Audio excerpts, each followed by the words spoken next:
खुलुमबाय आंनि बे डेली आपडेट बड' इउटुब चेनेलाव आरोबाव नोंथांमोनखौ बरायहरबावनाय थाबाय। दिनैनि मोननैसो खौराङाव दङ। दिनैनि सेथि खौराङाव दङ सासे बर' फिसानि जाफुंसारनाय। क'क्राझार सोहोरनि तानुश्री ब्रह्मआ माहायारि थाखोनि ताइक्वान्ड' बादायलायनायाव ब्रन्जनि मेडेल देरहानो हादों। तानुश्री ब्रह्मआ क'क्राझार डन बस्क' एचएस स्कुलनि 4 थाखोआव फरायनाय सासे फरायसुलि। क'क्राझार गोजोनपुरि गामिनि बिरमन्ट ब्रह्मनि फिसाजो तानुश्री ब्रह्मआ उत्तर प्रदेशआव कानपुराव खुंजानाय 3rd इन्डिया ताइक्वान्ड' साब जुनियर आरो केडेट नेशनेल चेम्पियनशिप बादायलायनायाव ब्रन्जनि मेडेल देरहानो हादों। तानुश्री ब्रह्मआ गिबियाव तेजपुराव खुंजानाय रायजोआरि थाखोनि बादायलायनायाव 22थि अल आसाम ताइक्वान्ड' चेम्पियनशिपआव सनानि मेडेल देरहानो हानायनि उनाव माहायारि थाखोनि बादायलायनायाव बाहागो लानो खाबुखौ मोनदोंमोन, जेराव बियो ब्रन्जनि मेडेल देरहाबोनो हादों। नैथि खौराङाव दङ गसाइगावआव जिनाहारि जाथायखौ लानानै एबसुनि बानजायनायाव हानजा सुरनाय हाबाफारि लादों। क'क्राझार जिल्लानि गसाइगाव महकुमानि सिङाव थानाय तुलसीबिल पुलिस आउट पस्टनि सिङाव थानाय 24 आगस्त खालि हरनि समाव जिनाहारि खालामनाय जाथाया ओनसोल नाङैनो गिखांनाय सोमजिखांहोदों। बे जाथायनि सायाव थार बिजिरनाय नागिरनानै एबसुनि बानजायनायाव हानजा सुरनाय हाबाफारिखौ लानाय नुनो मोन्दों। बे हाबाफारियाव बर'नि गोबां आफादफोर आरो लोगोसे गुबुन गुबुन हारिनि फरायसा आफादफोर आरो बेजों लोगोसे गोबां सानसुमै रायजो राजाफोरखौ बाहागो लानाय नुनो मोन्दों। जाथायजों लोब्बा गोनां माखासे दायनिगिरिफोरखौ फारियै जयपुरनि जमाल खान, शेख आब्दुल्ला आरो नुर आलम बिथांमोनखौ गोख्रों साजा होनांगौनि थाखाय क'क्राझार जिल्ला एबसुनि आफादगिरि कृपेश बिथाङा रायजो सरकारखौ खावलायहरो। थामथि खौराङाव दङ लोमजानाय साजानायनि थाखाय बाहायनाय 152 मुलिफोर बाहायनायफोरखौ मिरु सरकारा होबथादों। मिरु सरकारा रैखाथिनि थाखाय 152 फिक्स ड'ज कम्बाइनेशन मुलिफोरखौ बन्द' खालामदोंमोन। बे फारिलाइयाव सरासनस्रायै बाहायजानाय मुलिफोर दं जेरै लोमजानाय आरो गुजुनायनि थाखाय एन्टिबाय'टिक मुलि, पेनकिलार, माल्टिभिटामिन आरो गोबां मुलिफोर।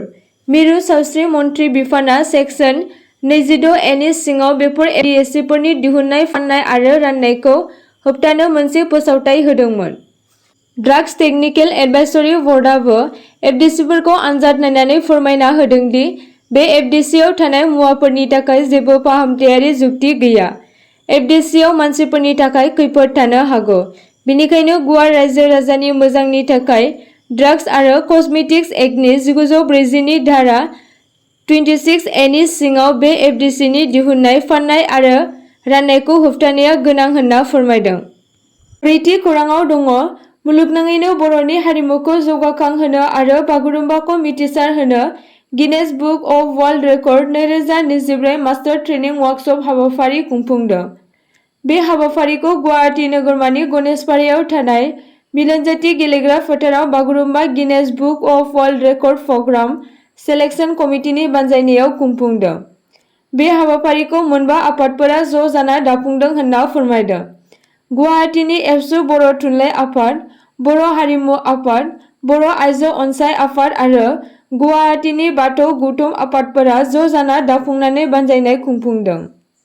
बाथि खौराङाव दङ बङाइगावनि अल्ड कल'नियाव रातुल मेधि सासे लाइमोनखौ हाथियार लानाय दुथांफोरनि मोनसे हानजाया गाग्लोबदोंमोन। खौरां मोन्नाय बायदिब्ला बे जाथाया मोनसे बाथ्रा दान्थेलायनायजों जागायजेन्दोंमोन, जाय गोख्रैनो गाग्लोबनाया बांलांदोंमोन। जेब्ला रातुल मेधिआ खारनो नागिरदोंमोन, सासे गाग्लोबग्राया गंसे पिस्तलजों गुलि गावगारदोंमोन। खौरां बिजोंजों फोरमायनाय बायदिब्ला गाग्लोबनायाव सुबुङा बुंदोंमोन दि आंखौ सा 7 हाथियार लानाय दुथांफोरा गाग्लोबदोंमोन। बिसोरनि गेजेराव सासेया जाथाय जायगानिफ्राय खारलांनायनि सिगां आंखौ हुमखि होदोंमोन। जाथाय जाखांनायनि उनाव बङाइगाव पुलिसआ जाथाय जायगायाव सौहैयो आरो नायबिजिरनायखौ जागायो। दुथांफोरनि गारिनिफ्राय गंसे पिस्तल आरो गरथाम गोथां गुलि मोन्नाय जादोंमोन। बे जाथायजों सोमोन्दो थानाय प्रसेनजित बेनार्जी मुंनि सासे लाइमोनखौ खानाय जादों आरो नायबिजिरनाया सोलिगासिनो दं होनना फोरमायदों। द'थि खौराङाव दङ बिटिआर हालामाव रांखान्थि बिथिङाव जौगानाय लाबोनो थाखाय बिटिआरनि गाहाय दैदेनगिरि प्रमद बर'आ आइजो माहारिनो फार्म मेसिन रानना होदों। बिटिआरनि आइजोफोरनि थाखाय राङारि उदांस्रि लाबोनो थाखाय बिटिआरनि गाहाय दैदेनगिरि प्रमद बर'आ दिनै बाक्सा जिल्लानि गारामारा बिसिडिसिनि सिङाव थानाय हरहरिया गामियाव बड'फा लिभलिहुड मिशननि मुङाव मुलाम्फायारि आइजोफोरनो फार्म मेसिनारि रानना होदों। गामिनि आइजोफोरखौ गावसोरनि आरो गावसोरनि नखरनि थाखाय अरायथा जिउ राहा आरजिनाय, गावसोरनि फालांगियारि गोहोखौ बांहोनो आरो ओनसोलनि रांखान्थियारि जौगानायाव हेफाजाब होगोन होनना। स्निथि खौराङाव दङ। बिटिआरनि सिएम प्रमद बर'आ काजलगावआव कृष्णा योजना 2024-25 नि गेजेराव आबादारि मुलाम्फाफोरनो मोब्लिबारि पावार टिलार आरो हेन्ड स्प्रे रानना होदों। बे हाबाफारियाव इएम रन्जित बसुमतारी आरो एमसिएलए माधव चन्द्र सेत्री आरो गोबां गेदेमा सुबुंफोरा बाहागो लादों। 9थि खौराङाव दङ। गावनि बिसि आरो फिसाखौ बुथारनायनि दायाव अरुणाचल प्रदेशनि लंडिं जिल्लायाव सासे 35 बोसोर बैसोनि सुबुंखौ पुलिसआ हमनाय जादों। बे दायआ सोराङाव फैदोंमोन जेब्ला दायनिगिरि गंगनगाम गंसेआ सनिबाराव मोनसे वाट्सएप ग्रुपआव गावनि बुथारजानायफोरनि सावगारि पस्ट खालामनानै बुथारनायखौ सिमान लादोंमोन। बे खौरांखौ मंगु फंसेआ फोरमायदोंमोन, जाय उनाव लंडिं पुलिस थानायाव मोनसे एफआइआर होदोंमोन।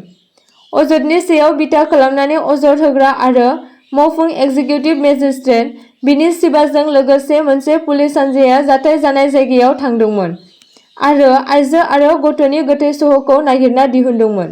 9थि खौराङाव दङ। थांनाय सनिबारनि मोनायाव भारत-म्यानमार सिमानि साखाथियाव मिज'रामनि चाम्पाइ जिल्लायाव आसाम राइफल्स आरो मिज' पुलिसआ म्यानमारनि मोनसे मख'जाथाव बिबांखौ हमनाय जादों। रिपर्टनि सायाव बिथा खालामनानै सिग्रोमग्रा हानजाया मुवालखावियाव गंनै गारिफोराव नागिरदोंमोन आरो गासै 2.25 कौटि रांनि म्यानमारनि रांखौ बोखांनो हादोंमोन। बे अपारेसनआ आयेन बेरेखा गुबुन हादोरारि सोलाय-सोल' फालांगिखौ होबथानायाव नोजोर होदोंमोन, जायनि फिथाय महरै भारतारि राङाव 93.10 लाखसो रांनि बांसिननि रां हमनाय जादोंमोन। बिबानगिरिफ्रा आयेन बेरेखा रां थगायनाय अपारेसनाव लोब्बा थानाय 6 सुबुंफोरखौ खादोंमोन। बे सन्देह गोनां सुबुंफोरा दा गुबुन हादोरारि रां फालांगिजों सोमोन्दो थानाय दायफोरजों मोगा-मोगि जागासिनो दं होनना फोरमायदों। आसा खालामो नोंथांमोना भिडिअखौ नायनानै मोजां मोनगोन आरो चेनेलखौ लाइक आरो साबस्क्राइब खालामनानै लागोन।